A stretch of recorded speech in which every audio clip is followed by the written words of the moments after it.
शुभ प्रभात दोस्तों। मैं अमित सर वत्सला भाई बनमाड़ी स्कूल ऑफ स्कॉलर्स आरमोरी की तरफ से पिछली कुछ तासिकाओं से हम हॉकी का बादशाह ध्यानचंद इस पाठ में हमने बहुत सारी बातें अभी तक देखी हैं। पिछली तासिका में हमने 1926 में ध्यानचंद जी ने जो खेल का जादू फॉरेन कंट्री में दिखाया, विदेशों में दिखाया, उसके बारे में चर्चा की। आगे हम देखते हैं कि यह सर्वसामान्य एक उक्ति है, ये जनरल वाक्य है, सर्वसामान्य वाक्य है कि अवसर स्वयं नहीं मिलते, उन्हें अपने दृढ़ संकल्प और परिश्रम के बल पर हस्तगत करना पड़ता है। बहुत ही सही वाक्य है कि कोई भी चांस, कोई भी मौका आपको स्वयं नहीं मिलता, मौका खुद चलकर आपके पास नहीं आता। तो उस मौके को हमें अपने दृढ़ संकल्प, दृढ़ निश्चय को और परिश्रम के बलबूते पर, परिश्रम के मेहनत के बलबूते पर उस मौके को हासिल करना पड़ता है, उस अवसर को हासिल करना पड़ता है, तभी जाके हमको आगे चल के सफलताएं प्राप्त हो सकती है। ध्यानचंद जी इसके एक जीवंत उदाहरण है। उन्होंने मौके की तलाश नहीं की, मतलब मौके का इंतज़ार नहीं किया कि मौका खुद चलकर उनके पास आए। उन्होंने मौके को ढूंढा, खुद जाकर वहाँ पे अपनी मेहनत के बलबूते पर, परिश्रम के बलबूते पर और अपने संकल्प के बलबूते पर उस मौके को ढूंढा उन्होंने और मेहनत करके उस मुकाम को हासिल किया। इसका ये जीवंत उदाहरण है ध्यानचंद जी।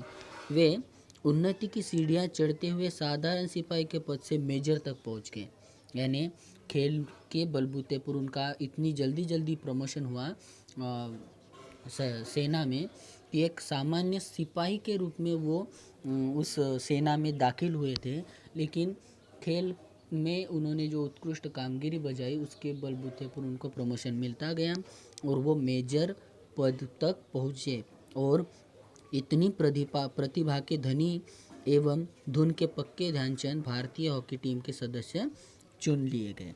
अभी इनकी इतनी कठोर मेहनत को देखते हुए भारतीय हॉकी संघ ने उनको अपनी टीम में हासिल कर लिया। फिर उसके बाद 1928 में भारतीय टीम के साथ एम्स्टर्डम में ओलंपिक हॉकी प्रतियोगिता में भाग लेने ध्यानचंद जी पहुँचे। यानी 1928 में भारतीय टीम कहाँ पहुँची? एम्स्टर्डम में, जहाँ पे ओलंपिक खेल, जो आज भी ओलंपिक गेम हुआ होते हैं, उस तरह से ओलंपिक गेम उस ज़माने में भी हुआ करते थे। तो उसमें हिस्सा लेते हुए ध्यानचंद जी वहाँ पे पहुँचे। यहाँ उनकी हॉकी का जादू सिर चढ़कर बोला।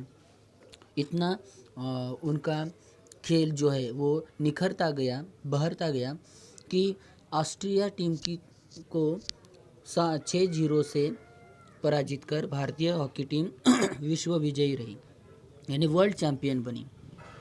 उन्होंने हॉकी प्रतियोगिता जो थी ओलंपिक वाली, उसमें उन्होंने प्रथम स्थान प्राप्त किया, सभी देशों को उन्होंने हराया।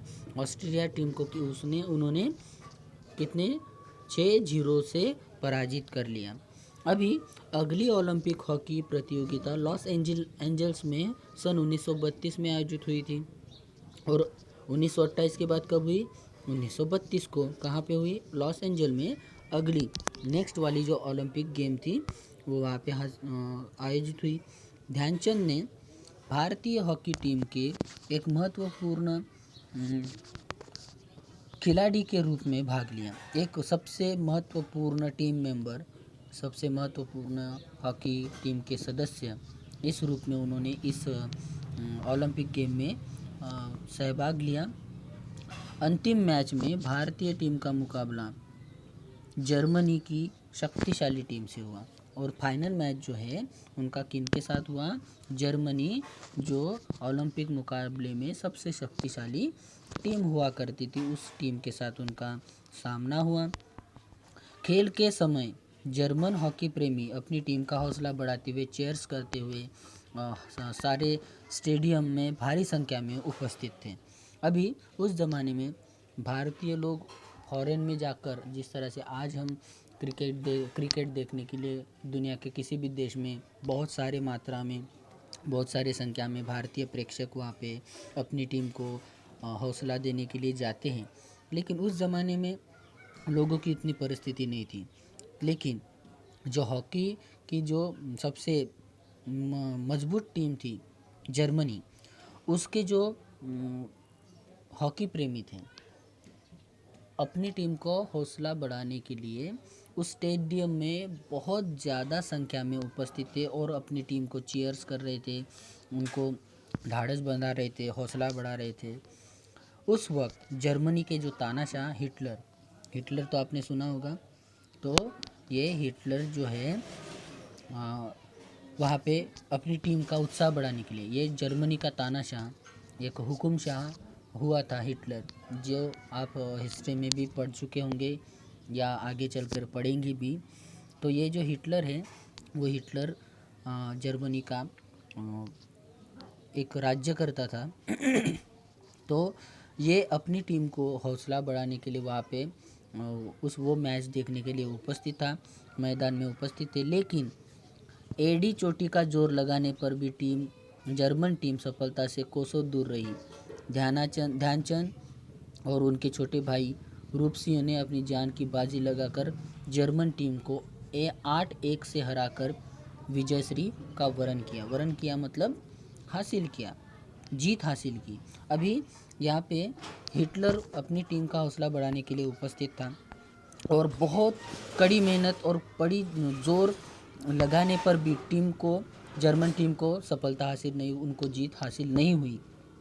यहाँ पे ध्यानचंद जी और उनके छोटे भाई रूप सिंह, इन दोनों भाइयों ने मिलकर बड़ी ही मेहनत से अपनी जान की बाजी लगाकर जर्मनी के टीम को 8-1